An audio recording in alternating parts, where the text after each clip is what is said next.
السلام علیکم ورحمۃ اللہ۔ سورہ آل عمران کی 22ویں آیت کی تفسیر مختصر آشنائی کی حد تک ملاحظہ فرمائیں۔ بسم اللہ الرحمن الرحیم أولئك الذين حبطت أعمالهم في الدنيا والآخرة وما لهم من ناصرين۔ یہی وہ لوگ ہیں کہ اعمال دنیا میں بھی برباد ہو گئے ان کے، اور آخرت میں بھی ان کا کوئی مددگار نہیں ہے۔ دنیا میں بربادی کے معنی ہے کہ ذلت اور رسوائی کے علاوہ کچھ ہاتھ نہیں آیا، اور آخرت میں بربادی کے معنی یہ ہے کہ اس ذلت کے بعد بھی عذاب الہی کا سامنا کرنا ہے۔ اس آیت کا پیغام یہی ہے کہ کبھی کبھی ایک غلطی، ایک لغزش سارے اعمال کو تباہ و برباد کر دیتی ہے۔ سارا اعمال انسان کا ایک غلطی سب برباد، واقعاً سب ختم ہو جاتا ہے۔ اور دوسرا پیغام اس آیت میں ہے کہ گناہگاروں اور نبیوں کے قتل جیسا گناہ ہو تو ان کا کوئی شفیع، کوئی ناصر و مددگار نہیں ہے۔ ما لہم من ناصرین، کوئی مددگار ان کا نہیں ہے۔ ملاحظہ فرمائیں 23ویں آیت۔ بسم اللہ الرحمن الرحیم ألم تر إلى الذين أوتوا نصيبا من الكتاب يدعون إلى كتاب الله ليحكم بينهم ثم يتولى فريق منهم وهم معرضون۔ کیا تم نے ان لوگوں کو نہیں دیکھا جنہیں کتاب کا تھوڑا سا حصہ دے دیا گیا کہ انہیں کتاب خدا کی طرف فیصلے کے لیے بلایا جاتا ہے تو ایک فریق مکر جاتا ہے اور وہ بالکل کنارہ کشی کرنے والے ہیں۔ تفسیروں میں یہ بات بیان ہوئی ہے کہ یہودیوں میں ایک عورت، ایک مرد نے برا فعل انجام دیا، زنا کیا، حرام کام کیا، جبکہ شادی شدہ تھے۔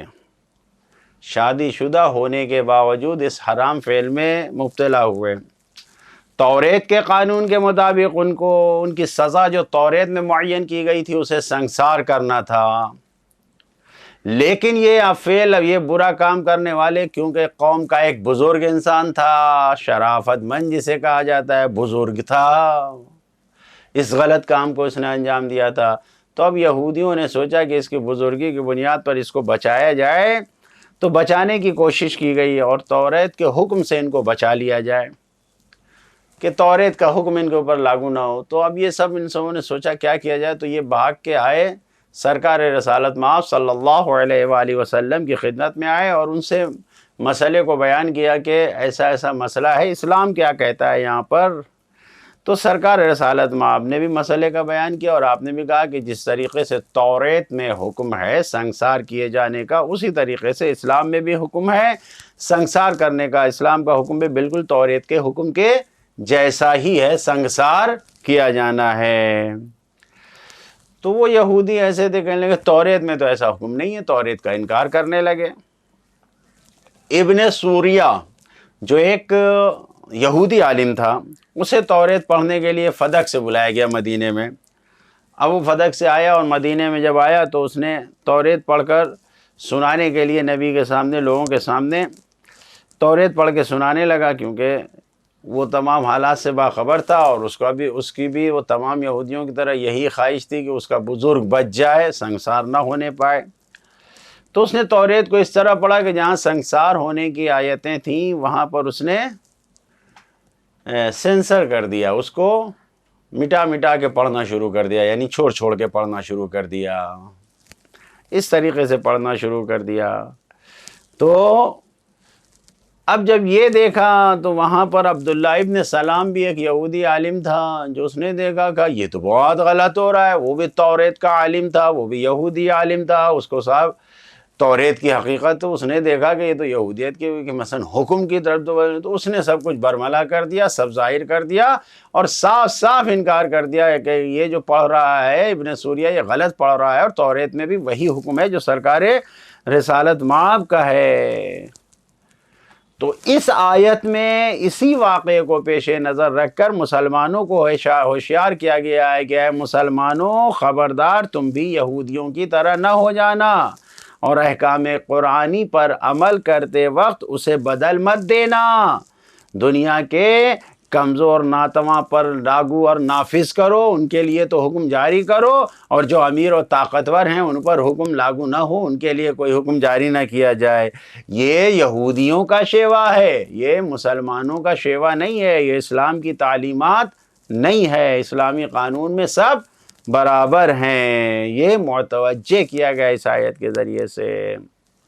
جو پیغامات ہیں اس آیت میں، پہلا پیغام یہ ہے فیصلہ اور قانون آسمانی کتاب سے ہونا چاہیے، اور یہ جو کتاب ہے یہ سب آسمانی ہے، آسمانی کتابیں ہیں، توریت آسمانی کتاب ہے، قرآن آسمانی کتاب ہے، اور اس کے مطابق فیصلہ ہونا چاہیے، اس سے ہٹ کے فیصلہ نہیں ہونا چاہیے۔ دوسرا پیغام، اسلام میں احترام کی بنیادی حیثیت ہے، اسلام دوسروں کے احترام کا قائل ہے، دوسرے مذہب کے علماء کو بلا کر ان کے کتاب کو پڑھوا کر اسی کے مطابق حکم کرنا اور فیصلہ سنانا، یہ اسلام کے سامنے والے دوسری قوم والوں کے احترام کی دلیل ہے کہ کتنا احترام ہے کہ جو تمہارا حکم ہے اسی کے مطابق حکم کیا جائے گا۔ تیسرا پیغام، یتولی فریق منہم، ایک فریق منکر ہوا، یعنی تمام علماء اہل کتاب برے نہیں ہوتے ہیں کہ جتنے بھی اہل کتاب ہیں ان کے علماء سب فاسقوں برے ہوتے ہیں، نہیں، سب نہیں، فریق منہم، ایک گروہ ان میں ایسا ہے۔